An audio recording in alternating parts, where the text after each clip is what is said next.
하나님 감사합니다.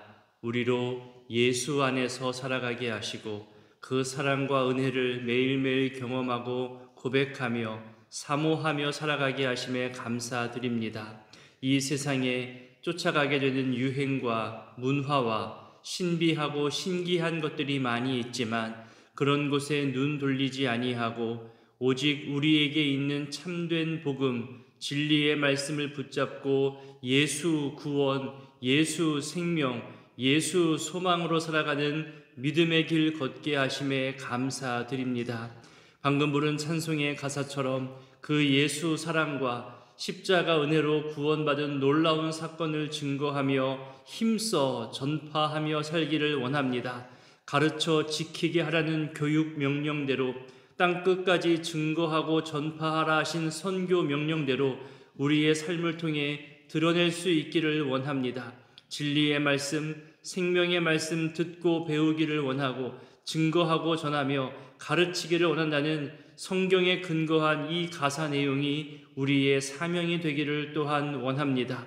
이 지역사회에 우리 교회를 세우시고 60년이 넘는 시간 동안 지켜주시고 보호하신 은혜 앞에서 내 것을 누리고자 하는 그런 신앙생활이 아니라 다른 이를 구원하고 복음을 증거하는 복음의 방주, 구원의 방주 역할을 계속해서 이어가는 우리 교회의 사역들 되게 하옵소서. 이를 위해 세우신 일꾼들의 삶을 지켜주시고 그들이 희생하고 헌신하고 봉사하는 모든 것을 사람이 다 갚을 수는 없지만 하나님 정확하게 기억해 주시고 헤아리시고 때가 되어 그 후손들에게까지 갚으시는 놀라운 은혜를 각 사람에게 부어 주옵소서.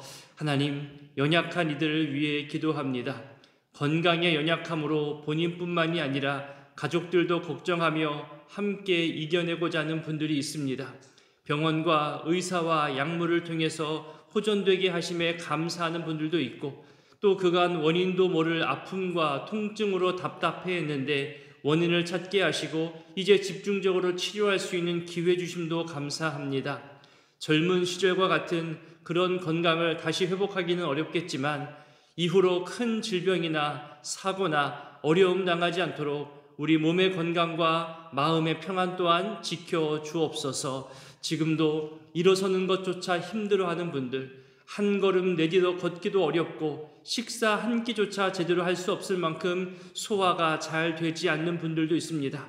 밤에 잠을 잘 수 없을 만큼 불면증에 시달리는 분들, 통증이 사라지지 않는 분들, 약이 없으면 하루도 살아가기 힘든 극심한 연약함과 고통에 빠져있는 이들에게 주님 소망을 주시고 더 이상 악화되지 않도록 붙잡아 주시옵소서. 옆에서 간호하며 챙기는 가족들에게도 그 지침을 줄여주시고 일상에 반복되는 모습 속에서 절망하지 않도록 그들 마음에 위로를 더하여 주옵소서. 하나님, 하나님의 말씀으로 하나님의 능력으로 성령의 역사로 그 아픈 부위, 연약한 부위에 치료의 광선을 더하여 주시사 하나님, 하나님의 치료로 온전히 회복되어지는 놀라운 은혜를 경험할 수 있도록 우리에게 은혜를 더하여 주시옵소서.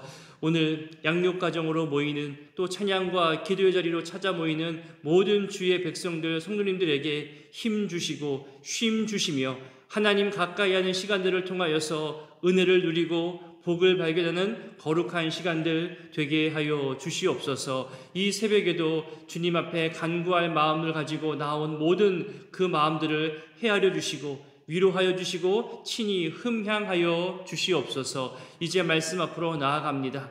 오늘 하루의 삶을 감당할 수 있는 힘과 은혜를 발견하게 하여 주시옵소서. 함께 하실 성령님을 의지하오며 예수님의 이름으로 기도드립니다.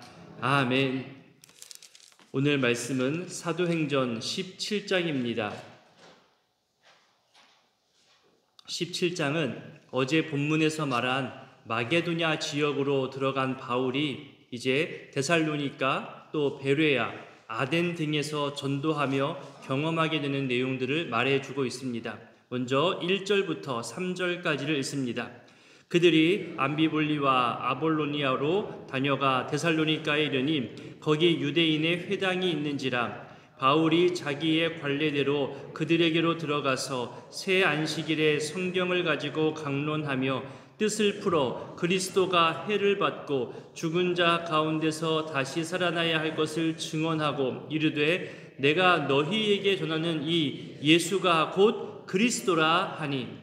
1절에 보니까 데살로니가 지역에 가게 되었죠. 역사가들에 의하면 마게도냐 지역의 제1도시, 우리 영토의 심장부, 이런 표현이 있는 그런 도시입니다. 그곳이 바로 데살로니가 지역이었죠.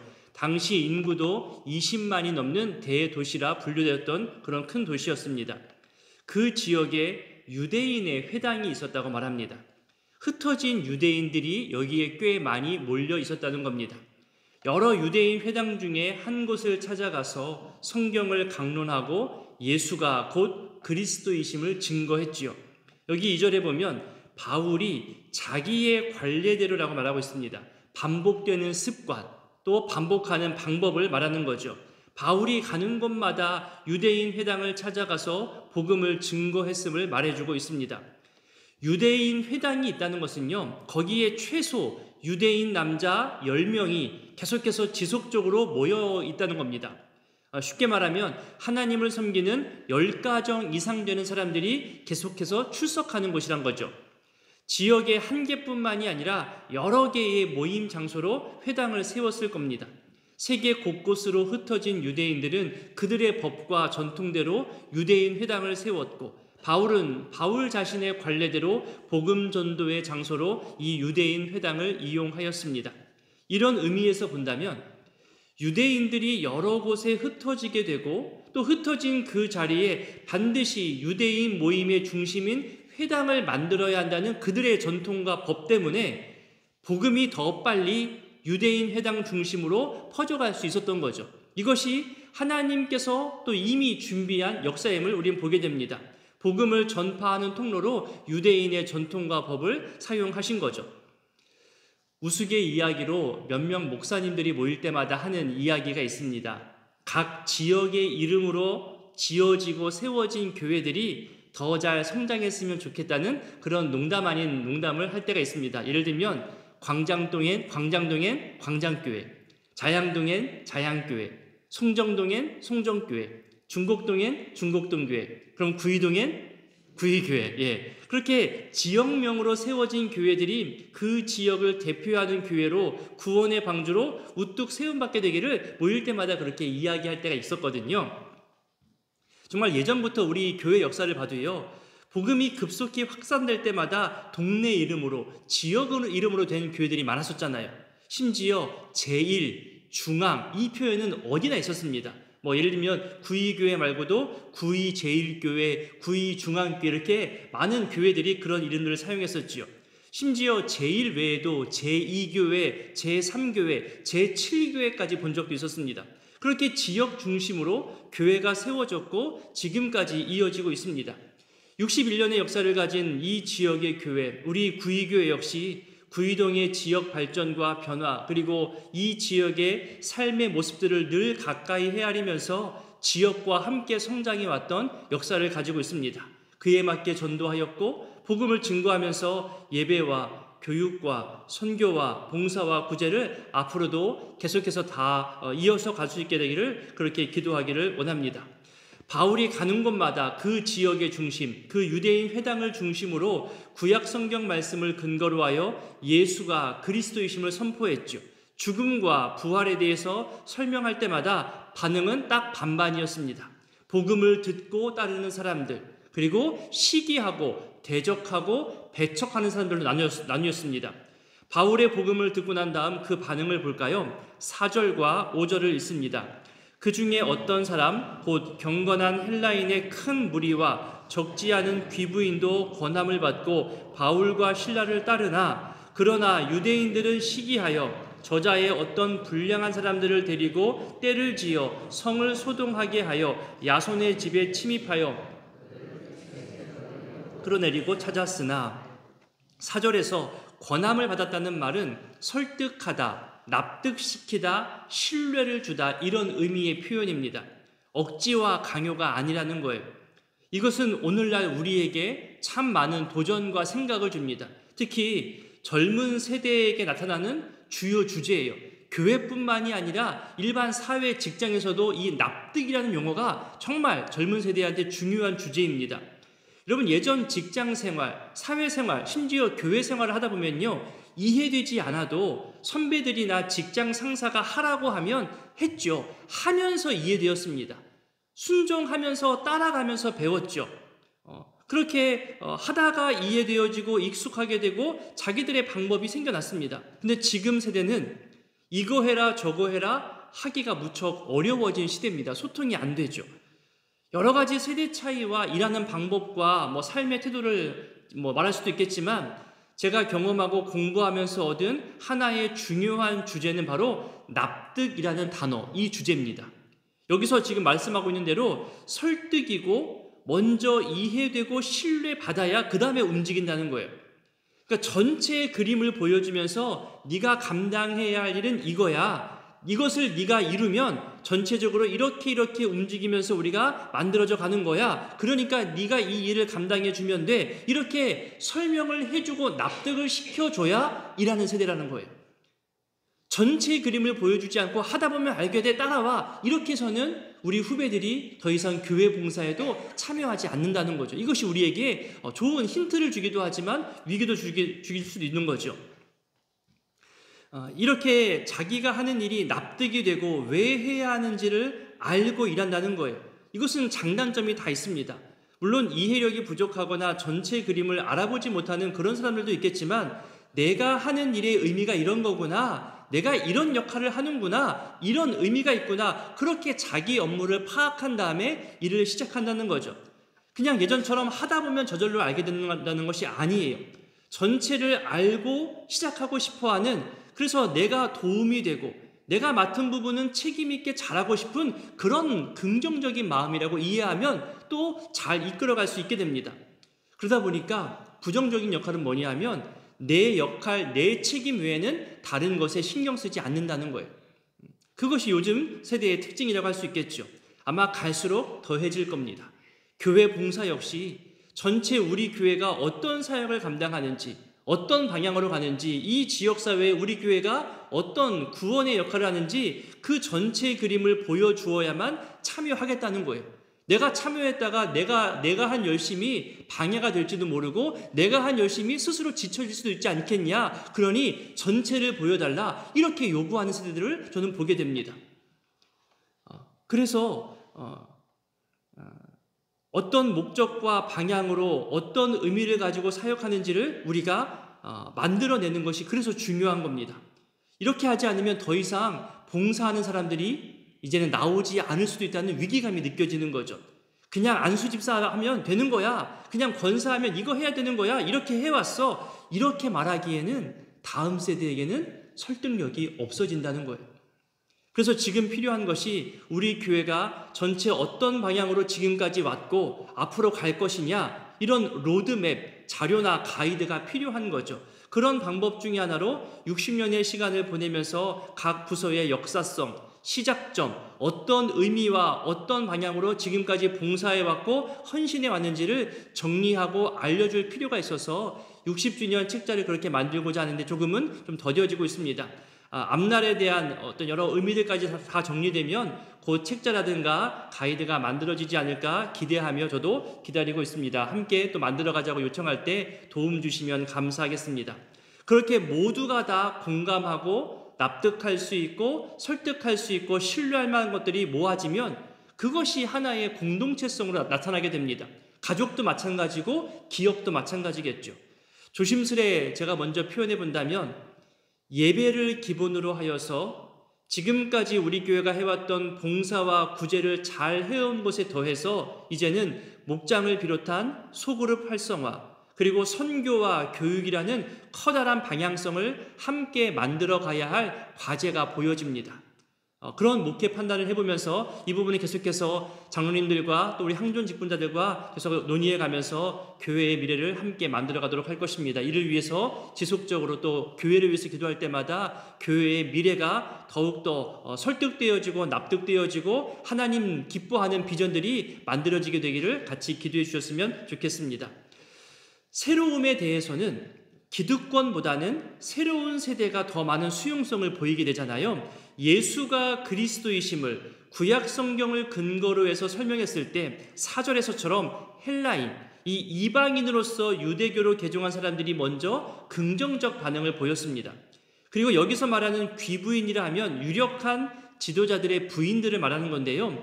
이 여성들이 남성들의 간섭 없이 그리스도교 신앙을 받아들였다는 거예요. 이 모습을 통해서 알 수 있는 것은 당시 남성 중심의 사회였음에도 불구하고 여기 데살로니가 지역에서는 다른 도시들에 비해서 여성들의 권리가 비교적 잘 나타나고 있었구나 짐작할 수 있습니다. 새로운 문화를 받아들이는 이 수용성도 꽤 높았던 것으로 우리는 발견할 수 있는 거죠. 여기 보니까 대도시에서 큰 무리와 적지 않은 숫자라고 지금 말하고 있습니다. 이런 큰 흐름이 보이니 유대인들이 시기하기 시작합니다. 어딜 가나 잘 되는 모습을 못 보는 사람들이 있잖아요. 특히 자기가 기득권자들이고 자기들이 지금까지 중심이 되어 살아왔는데 이젠 그렇게 되지 않으니 시기하고 분노합니다. 복음의 내용은 관심 없어요. 그저 시기하는 마음, 분노하며 없애려고 하는 마음이 앞장서게 되죠. 이것이 우리 인간들의 죄성이고 쉽게 나타나는 본성이기도 합니다. 성령의 역사가 진행되는 동안 마귀의 역사도 진행되는 것이 마땅합니다. 늘 영적 싸움은 있습니다. 선포되어지는 복음과 예수님에 대한 관심을 두기보다는 그들이 얻는 인기가 높아지면서 시기한다고 오늘 성경이 말하고 있잖아요. 일부러 받아들이지 않는다는 의미가 담겨 있습니다. 그러니 분명 관심을 갖고 들을 수 있는 바울의 복음임에도 불구하고 일부러 듣지 않았고 들으려고 하지도 않았다는 거예요. 나보다 더 인기가 있으니까. 시기하는 마음 때문인 거죠. 그래서 보세요. 시장이나 광장에 머물고 있는 이 불량한 사람들, 한마디로 불량배 무리들이죠. 다른 사람들에게 고통과 괴로움을 주기 위한 그런 목적을 가진 사람들입니다. 힘으로 협박하고 힘으로 괴롭히는 사람들이죠. 유대인들이 이런 불량배들을 고용했습니다. 그리고 바울과 실라를 잡기 위해 찾지요. 벌써 이 모습과 이 방법부터가 타락했다는 것을 보여줍니다. 여러분 보세요. 이방인 취급을 받으며 유대인들에게 차가운 시선을 받았던 그런 헬라인 이방인들이었지만 그들은 복음을 쉽게 받아들였습니다. 하나님을 잘 알고 하나님을 섬긴다고 자부하고 있었던 유대인들은 오히려 말씀과는 정반대의 모습을 살고 있었죠. 사람들을 괴롭게 하기 위해 자기 분노를 쏟아내고 있었던 겁니다. 잘못된 기득권자들의 모습입니다. 여러분, 민족적 배경, 내가 어디 민족이다, 내가 어디 사람이다, 내가 어디에 속해 있다, 이것으로 그 사람을 판단할 수 없다는 겁니다. 사람은 기본적으로 악한 죄성을 가지고 있고 이것을 드러내지 않도록 매일매일 자신을 점검하는 것, 자기 중심적 생각이 아닌 타인과 공동체 중심적인 생각으로 자기를 돌아보는 습관을 갖는 것이 그래서 중요한 겁니다. 자기 중심적이 되면 스스로 판단하지 못할 정도로 내로남불이 되거든요. 불량배들과 함께 바울과 실라를 찾아다니던 이 유대인들이 찾지 못하게 되자 어떤 방법을 펼치냐면요, 이제는 바울과 실라를 환대해 주었던 사람들을 찾아가서 해를 가하려고 합니다. 참 못된 방법이죠. 5절부터 9절까지가 이 야손의 집에 대해서 이야기합니다. 초대교회 시절 복음이 급속하고도 강력하게 전파되는 데에는 바울과 실라 같은 복음 전도자도 분명히 있었지만 동시에 야손과 같이 이름도 없이 빚도 없이 자기의 것을 희생하고 내어준 봉사와 도움의 손길 역시 있었다는 것을 우리는 잊지 말아야 합니다. 우리 교회 역사에도 설교하고 복음을 증거한 목회자와 사역자와 수많은 일꾼들도 있었지만 동시에 내 것을 내어드리고 환대하고 전도하고 이웃에게 선한 영향력을 끼쳤던 수많은 희생과 헌신자들이 있었다는 것도 우리는 잊을 수 없는 역사입니다.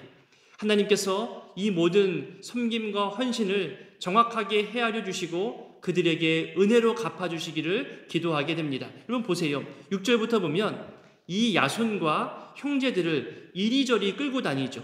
그러면서 우리 질서를 어지럽게 한다, 가이사의 명을 거역하게 한다, 다른 임금 예수를 따르려고 한다, 그렇게 자기들의 언어로 매도하고 선동합니다. 괴롭힘을 가하죠. 8절에 보니까 소동했다고 합니다. 이런 선동과 매도하는 말에 어떤 확인 절차도 없이 분노하며 선동당했다는 것을 말하고 있는 거죠. 일부러 이런 폭동이나 반역과 같은 모습을 만들어 갔다는 거예요. 결국 자기들의 방법대로 일을 해나가죠. 바울을 체포하기 어려우니까 야손을 통해서 이제는 돈을 받고 더 이상 바울이 여기에 발붙이지 못하도록 떠나가게끔 그렇게 협상을 합니다. 그 조건으로 야손 일행을 풀어주게 된 거죠. 그렇게 떠난 바울과 실라가 이제 베레아로 향합니다. 데살로니가는 다르죠. 어떤 분위기였을까요? 우리 10절부터 12절까지를 읽어보겠습니다. 밤에 형제들이 곧 바울과 실라를 베레아로 보내니 그들이 이르러 유대인의 회당에 들어가니라. 베레아에 있는 사람들은 데살로니가에 있는 사람들보다 더 너그러워서 간절한 마음으로 말씀을 받고 이것이 그러한가 하여 날마다 성경을 상고하므로 그 중에 믿는 사람이 많고 또 헬라의 귀부인과 남자가 적지 아니하나. 네, 읽는 것만으로 너무 좋죠. 이것이 복음의 역할이구나 또 깨닫게 됩니다. 데살로니가로부터 약 80km 정도 떨어진 도시입니다. 거기서 복음을 증거하죠. 여러분, 어느 정도 80km가 어느 정도냐면 북쪽으로는 철원 지역이고요. 동쪽으로는 가평이나 춘천까지가 우리로부터 약 80km 떨어진 거리입니다. 남쪽으로는 안성이나 평택 부근이고요. 서쪽으로는 인천공항이 우리로부터 약 한 75km, 80km 떨어진 곳이거든요. 그 정도 되는 거리예요. 그러니까 이곳과는 다른 문화가 생겨날 수 있는 충분한 거리가 있는 거죠. 복음을 받아들이는 태도도 또한 다릅니다. 11절에 보니까 베레아가 데살로니가보다 더 너그럽고 간절한 마음이고 매일매일 말씀을 묵상한다고 말하죠. 사람들이 양반 또는 신사라고 불리는 그런 분위기입니다. 그런데 여러분, 여기서도 똑같이 유대인들의 시기 질투가 등장합니다. 13절도 읽어볼까요? 데살로니가에 있는 유대인들은 바울이 하나님의 말씀을 베레아에서도 전하는 줄을 알고 거기도 가서 무리를 움직여 소동하게 하거늘. 데살로니가에서 시기와 분노로 바울을 잡고자 했던 유대인들이 여기까지 쫓아온 거예요. 새로운 가르침과 문화 역시 여기까지 쫓아와가지고 소동을 내죠.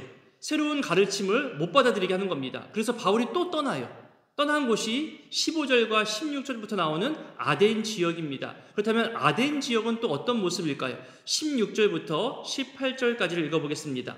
바울이 아덴에서 그들을 기다리다가 그 성에 우상이 가득한 것을 보고 마음에 격분하여 회당에서는 유대인과 경건한 사람들과 또 장터에서는 날마다 만나는 사람들과 변론하니 어떤 에피쿠로스와 스토아 철학자들도 바울과争論할세 어떤 사람은 이르되 이 말쟁이가 무슨 말을 하고자 하느냐 하고 어떤 사람은 이르되 이방 신들을 전하는 사람인가 보다 하니 이는 바울이 예수와 부활을 전하기 때문이로라.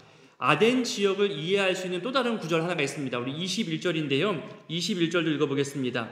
모든 아덴 사람과 거기서 나그네 된 외국인들이 가장 새로운 것을 말하고 듣는 것 이외에는 달리 시간을 쓰지 않음이더라.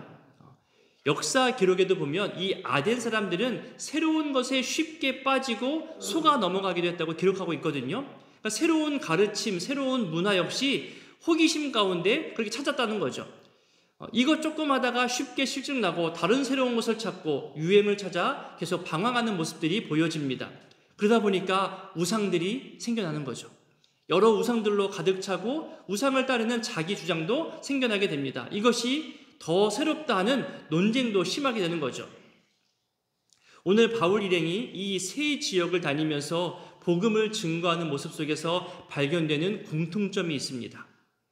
세상은 기본적으로 하나님을 싫어합니다. 이것이 공통점이에요. 어둠이 빛을 싫어하는 것과 똑같습니다. 우리가 예수를 주로 섬기며 살아갈 때에 아무런 방해가 없다는 것은 하나님의 지키심과 보호하심과 특별한 은혜이기도 하지만 어쩌면 우리가 온전한 빛을 발하지 못하기 때문은 아닐까 한번 생각해 봤으면 좋겠습니다.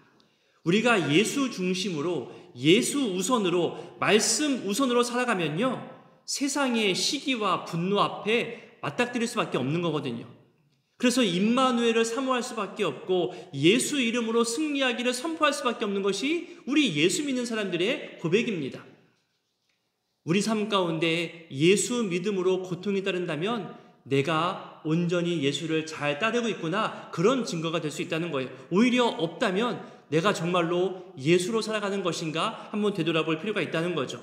오늘 이 말씀들을 기억하며 기도하실 때에 그 먼 거리까지 쫓아와서 방해하고 소동을 일으키는 악한 무리들이 있었던 것처럼 우리에게도, 믿는 우리에게도 우리 삶을 방해하고 복음을 증거하지 못하게 하고 전하지도 못하게 하는 방해 세력이 찾아올 수 있습니다. 어쩌면 그것은 내가 빛과 소금의 역할을 잘 감당하고 있게 생겨나는 자연스러운 모습이기도 할 것입니다. 그러니 힘과 용기 잃지 말기를 원합니다. 세상의 문화와 유행을 따라가는 우리 신앙인이기보다는 당당히 복음을 증거하는 신실한 신앙 되기를, 그래서 담대하고 거침없는 이 사도행전의 성령의 역사가 우리 각 사람과 우리 교회의 사역에 이루어지게 되기를 오늘 말씀 기억하면서 기도해 주시기를 부탁드립니다. 함께 주기도문으로 기도하겠습니다. 하늘에 계신 우리 아버지, 아버지의 이름을 거룩하게 하시며 아버지의 나라가 오게 하시며 아버지의 뜻이 하늘에서와 같이 땅에서도 이루어지게 하소서.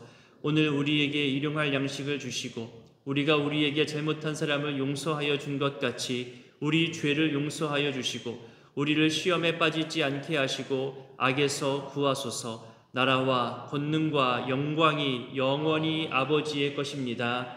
아멘.